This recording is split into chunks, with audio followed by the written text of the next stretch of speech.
إبراهيم وعلى آل إبراهيم إنك حميد مجيد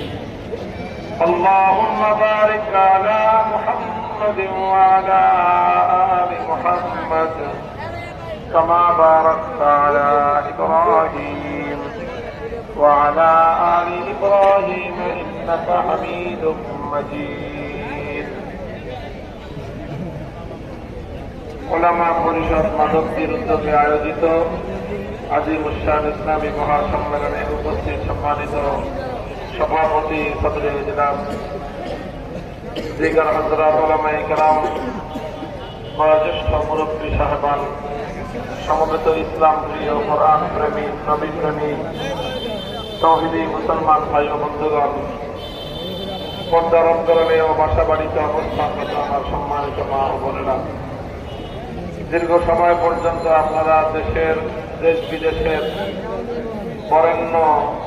শীর্ষস্থানীয় উলামায়ে কেরামের কাছ থেকে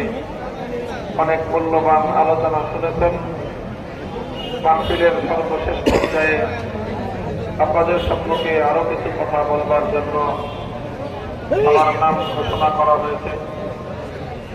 সে অনুযায়ী আমি আপনাদের সম্মুখে খুতবার মধ্যে পবিত্র কোরআনে কারীমের সূরাতুল হজ্জের 41 নম্বর